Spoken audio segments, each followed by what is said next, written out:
ኦርቶዶክሶች ባህል አላቸው አለ ሲንገሌ ቁጭ ብለው ኦርቶዶክሶች ባህል አላቸው። ካላንደር ይዘጋላቸዋል በኦርቶዶክስ ስም በጣም አስቦ ማለት ጂኔስ ሆኖ ከዛ ሙስሊሞችን ባህል አላቸው ይዘጋላቸዋል። ፍቼ ጫምባላላ ራሱ ባህል አለው።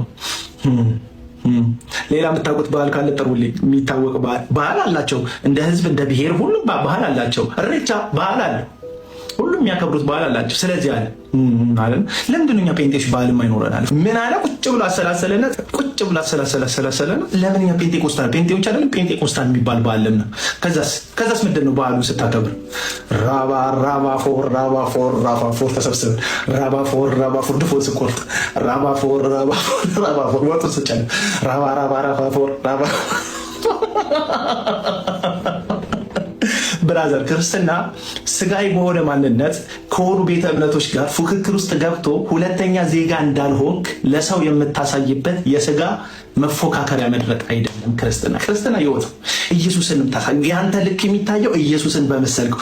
ኦርቶዶክስ ስንት በዓል አላት? እኛም ጴንጤዎች አንድ ስራ የምንፈታበት ሌላ ቀን አሰላስለ ትደርሳል። ሰርተን ራሱ እኮ አልሆነልን። ከድህነት እኮ መውጣት አልቻለም። እንደ ሀገር እኮ በቃ ጭራችንን ቆልፈን መስጠት ያለብን ሀገር ላይ በትጋትን ልናስተምር አሁን ምሳሌ መሆን ያለብን ነው። አንድ በዓል እንዴት ታስጨምራለህ? መጨመር ያለብህ አንተ ነው። ቅድስና፣ ጽድቅን፣ እግዚአብሔርን መፍራትን፣ ቸርነትን፣ በጎነትን በእናንተ ያንን አይተናል? አላየንም። ስግብግብነታችሁን ያየነው። አገልጋዮች ተደርደሩ። ማን ደርድሩልኝ? አገልጋዮቹ ስግብግብነታችሁን ያየነው። ከህዝብ በመነተፋችሁት ገንዘብ ጌታ ባርኮኛል በሚል መደበቂያ መዝረፊያ መንገድ ቪኤቶችን ስትነዱ፣ ገመቺስ ስትነዱ፣ የቅንጦት ቤት ውስጥ ስትኖሩ እናንተ ኢየሱስ ይመጣል ብላችሁ እንደማታምኑ ምድር ላይ የምትገዟቸው ቤቶቻችሁ ምስክር ናቸው። መሬት ትወዳላችሁ፣ ቤት ትወዳላችሁ። የምትወዱት ለትውልዱ አስባችሁ አይደለም። ለትውልዱ አስባችሁ ሳይሆን ዳግም የሚመጣው ኢየሱስ ክርስቶስ እንደሚመጣ ስለምታስቡ አታስቡ። እነ ጳውሎስ እነ ጴጥሮስ እነ ሌሎቹም ሐዋርያት ሁላቸውን ሁሉ ጥለው ተከተሉ። በምድር 100 እጥፍ ማለት 100 ሰረገላ ታገኛላችሁ። አንዱም 100 ሰረገላ አልነበሩ። በምድር 100 እጥፍ ታገኛላችሁ ማለት ድንቅ ቤቶች ምድር ላይ ይኖራቸዋል ማለት አይደለም። ትርጉሙ እንደዛ ከሆነ እነሱ ላይ መስራት ነበረበት። በምድር 100 እጥፍ የሚለው ሐሳብ እናንተ እንደምትሉት አይደለም።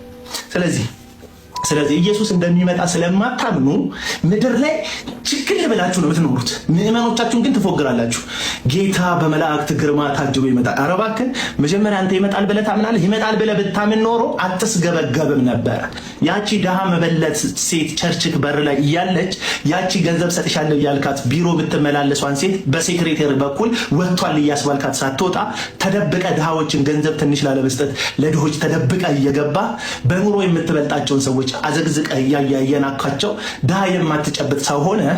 ያው ለድራማ ሲሆን ምስኪኖችን አቅፈ ለፎቶ ካሜራዎቹ ሲፈዙ ሁሉ የሚቆጣ ያቅ ፎቶ እየተነሳ የታይታና የማስመሰል ያው ሰይጣን አስመሳይ ነው። አገልጋዮቹ ደግሞ የጽድቅ አገልጋይ ይጫወታሉ ብሎናል ጳውሎስ በሁለተኛ ቆሮንቶስ ምዕራፍ 11 ላይ። ትወና መተወን ነው እንጂ ሌላ የለምና እግዚአብሔር ይመስገን። እኔ ደስ ብሎኝ ነው የማከብረው። በቃ ደስ ብሎኝ ማከብረው። አስበኳል። እኛ እኮ በጣም ጽድት ያለን ህዝቦች እኮ ነን። ፋሲካ ላይ 2 ወር ይጾማሉ እነሱ። እኛ እግዚአብሔር ይመስገን ሮብ ዓርብ የለም መጣለን ተሰልፈን አብረናቸው የታረደው በግ ብለን እንደ ቅዳሜ አዳር እናድራለን። የታረደው በግ ብለን ታርደሃልና ህዝብህን ደም ዋጅታልና ብለን አብረናቸው ሰለብሬት አድርገን እንበላለን። አንዳንድ ሞኝ ኦርቶዶክሳውያን ይመጣሉ። አንዳንድ ሞኝ ኦርቶዶክሳውያን ማንም ካላንደሩን ማን ሰጠ ምን ይላል? እናንተ ሰጣችሁ። እግዚአብሔር ይስጣችሁ። በእውነት ተባረኩ። እግዚአብሔር ይስጣችሁ። እናንተ የሰጣችሁልን እናንተ ያመጣችሁልን የፋሲካን ቀን እናንተን ቀን ወስደን ከኛ ቀድማችሁ አልነበራችሁ? በቃ ከቀደመው ነው የምንማረው። እግዚአብሔር ይመስገን እና እንደዛ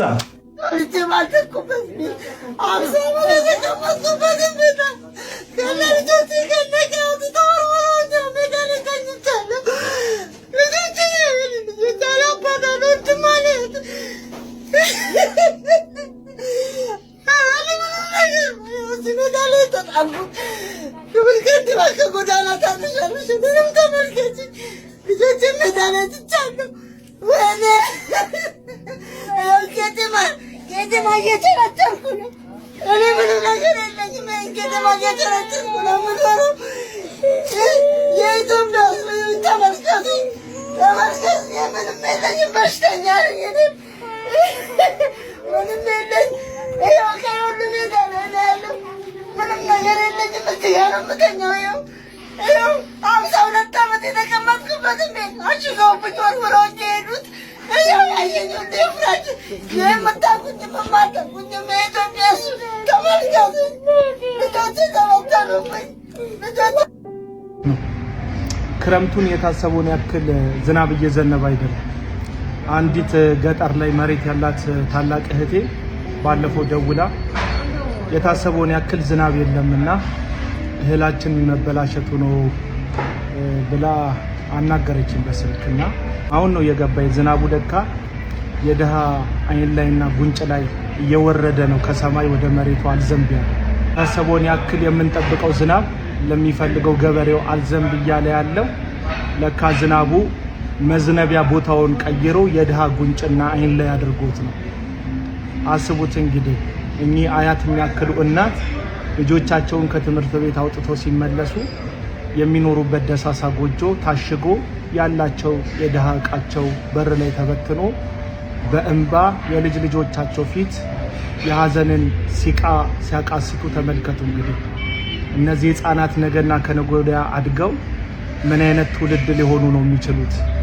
ሀገራቸውን እንደ ሀገራቸው የሚያዩ ሀገራቸውን ህዝብ በጥሩ መንገድ የሚመለከቱ ወይስ ቂም ቋጥረው የማታኖር ሀገር ብለው ይህችን ሀገር የሚጠሉና ለሀገራቸው ምንም መፈየድ የማይችሉ አሁን ላይ አድገው ለሀገራቸው ምንም እንደማይጠቅሙ እንደ ብዙዎች ሀገራቸውን ጠምደው የሚያድጉ የሀገር ጠላቶች ነው የሚሆኑት።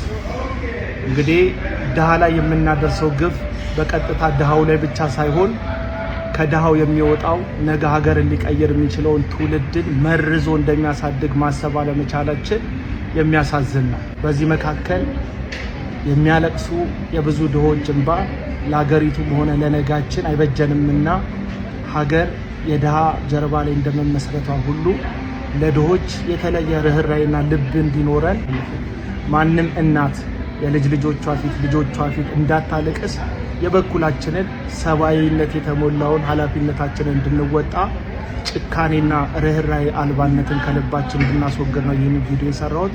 ሰላም ሁኑ።